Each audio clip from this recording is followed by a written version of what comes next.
I'm studying how we can develop and globalize, or not globalize, in a more sustainable. Oops. Hold up. Sorry about that. All right. I'm studying how we can develop and globalize, or not globalize, in a more sustainable, ethical, and socially just way. I was inspired by the geographers J.K. Gibson Graham, who argued that scholars have a responsibility to research forms of economic organization that are non-capitalist in nature, but are considered unimportant, irrelevant, or simply unknown in discussions of economies, in order to bring attention to and legitimize these forms of economic organization. They ask, how can we see your choices of what to think about and how to think about it as ethical political decisions? My research is an effort to implement this kind of academic praxis by researching worker cooperatives and their effects on worker happiness and fulfillment.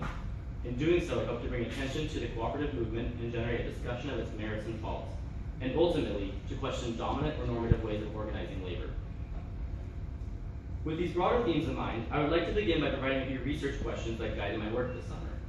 First, I want to ask bluntly, do worker cooperatives offer a more effective way of organizing the workplace in regards to worker happiness and fulfillment? Of course, if they're able to do this, how? I would also like to ask whether Marx's theory of alienation is still relevant in the modern era, and whether it is helpful in analyzing the contemporary worker experience. These are some questions I want to explore with you today, and hopefully tease out some interesting findings. I think it's important to understand what I mean by alienation. I draw this theory from the Economic and Philosophic Manuscripts of 1844 by Karl Marx. There are essentially four forms of alienation. Marx asserts that the worker is alienated from the product of her labor. In other words, she does not own the object which she is producing, but is merely paid to produce it. Here is perhaps the quintessential product of labor, the Model T Ford. In the second sense, she is alienated from the very act of labor, and that is not a meaningful activity for her as a human. Here we have a Bangladeshi garment worker. The third form of alienation is the alienation of workers from each other. We atomize ourselves into individual units competing against each other. This is just a silly stock photo characterizing office competition. The fourth sense is the alienation from the workers' quote-unquote species being, or the loss of the workers' innate humanity. I felt that Bob Ross best epitomized what Marx calls free conscious activity that fulfills the person's species being. I would like to emphasize that while Marx's theory of alienation has certainly guided and informed my research, the worker experiences I documented do not easily or simply fit into Marx's criteria. Rather than forcing the experiences of these workers to gel with Marx's theory, I would like to let the experiences speak for themselves, and that I act more as a facilitator of a dialogue between the theory and the experiences. Alright, I think that's enough of the theoretical framing. In order to capture the richness of the worker experience, I opted to use in-depth interviews. I also used a questionnaire so that workers who could not commit to a full interview could still have their opinions be heard. I focused my research on 6 different businesses. 3 of these businesses were pizzerias. One was a cooperatively owned pizzeria. One was a pizzeria with an employee stock ownership plan, or an ESOP. And one was a corporately owned pizzeria. I also studied 3 different bike shops. One was cooperatively owned, one was independently owned but conventionally organized, and one was corporately owned. My research indicates that there are some important differences in the experiences of workers in cooperatives and workers in conventional businesses.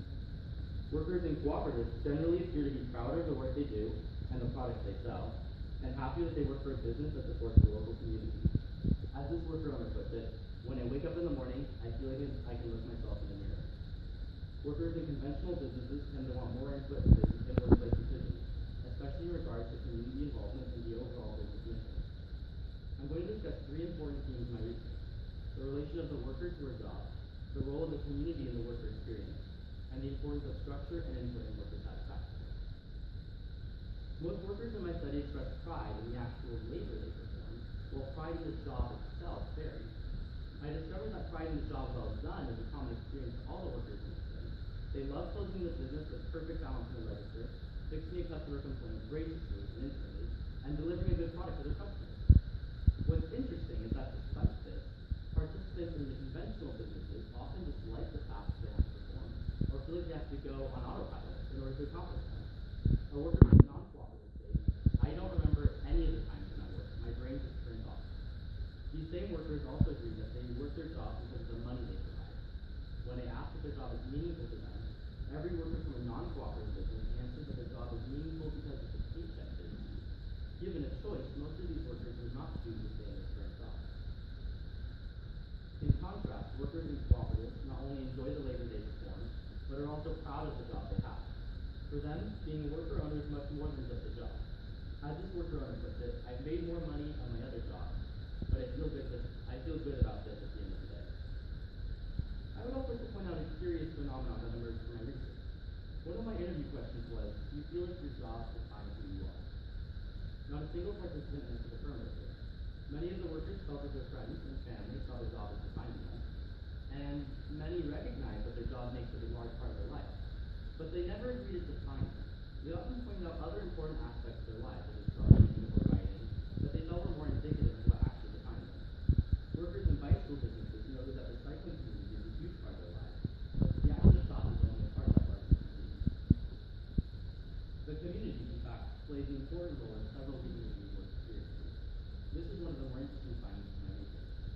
It appears that when the business places the local community at the center of its business model, the worker feels more connected and proud of the workplace. Worker owners at cooperative workplaces are very proud that they have put cooperative foot on serving the local community. In our interviews, these workers were often most excited about how much their cooperative has been a part of the community.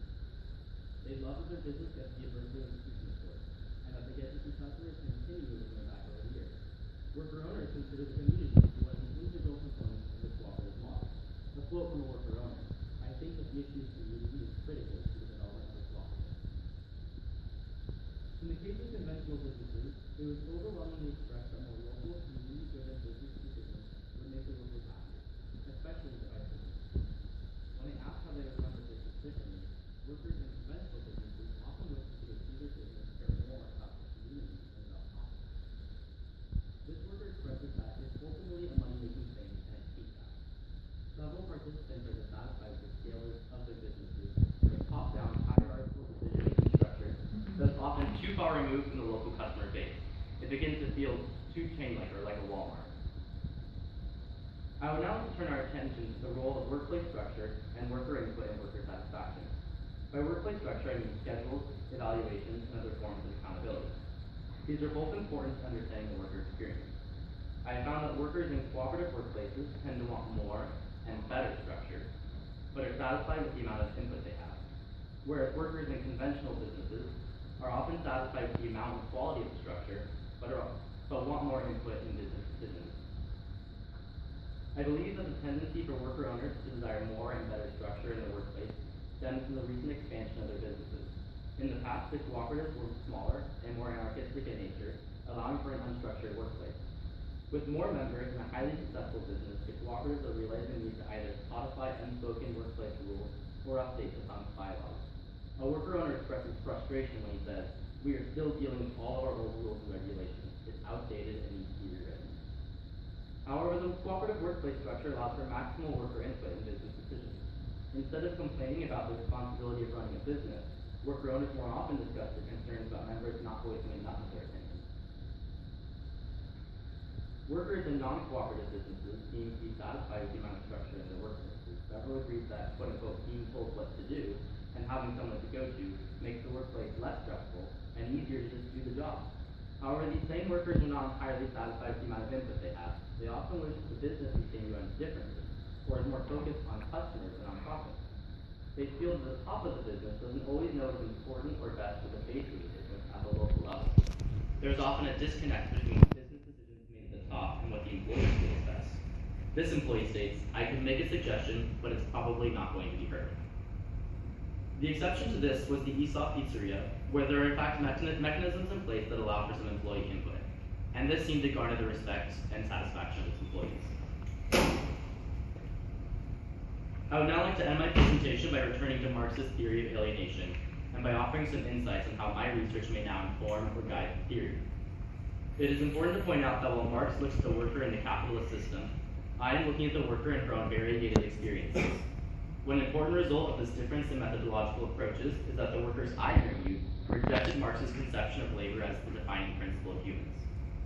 My findings on worker input may indicate that more input in business decisions in fact does have an effect on worker happiness and fulfillment. My findings also suggest, however, that workers prefer to have more structure in their workplace. Things like evaluations and schedules that were eschewed by some of the earlier worker cooperatives may actually be desired by workers in today's generation.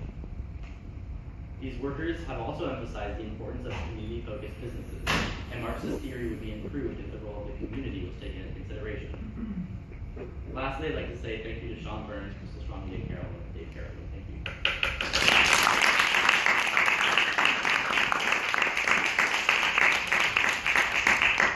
So, questions?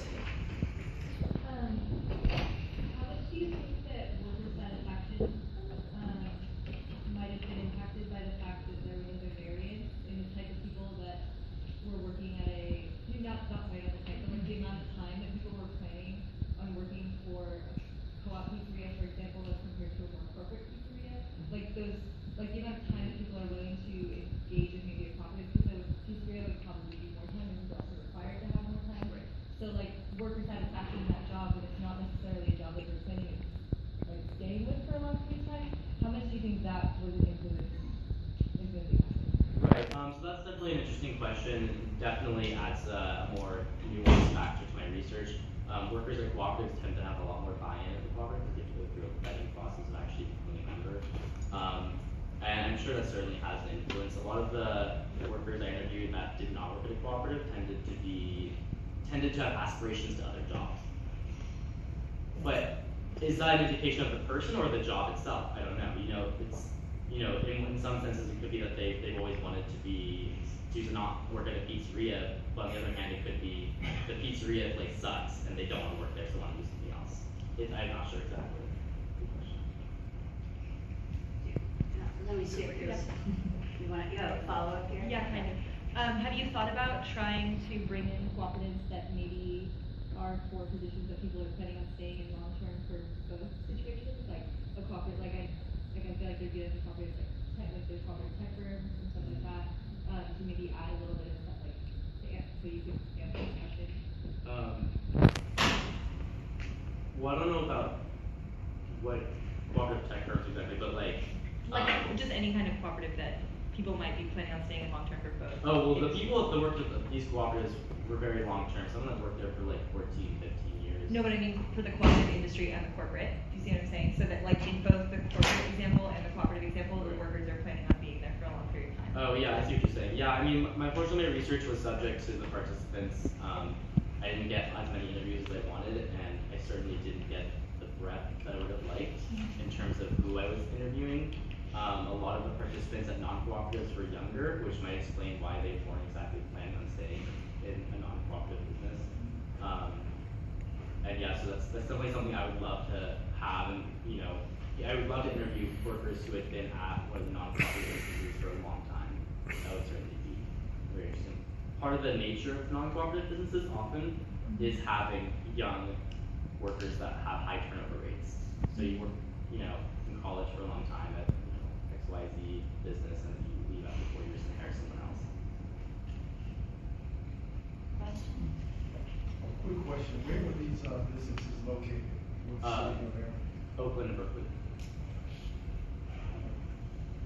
Do you think that structure and input are competing drives? Like, the more structure there is, the less input you get to have into that structure. It's more solid input versus the more flexible the structure, the more input you get to have into it.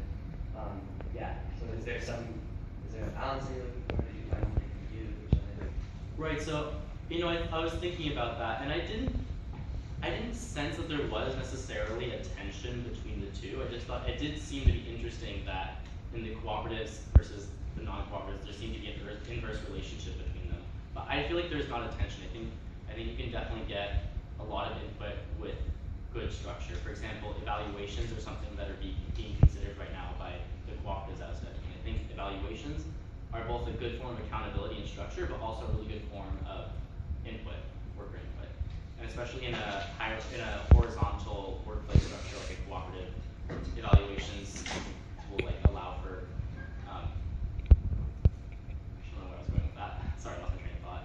But I hope that answers your question. I don't think there's a tension between the two.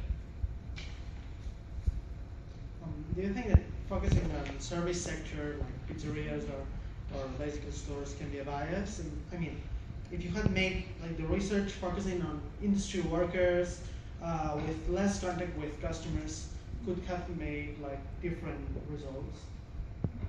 So you're saying non-service workers? Exactly. I mean, yeah, that definitely could have, produced different results. Most cooperatives are in the service sector. Most worker cooperatives are in the service sector. There's not a lot of industrial worker cooperatives. Not any that I know of in the area, actually. The reason I chose pizzerias and bicycle businesses was because of the availability of cooperatives in those sectors. Okay, I think we should stop there. Thank you.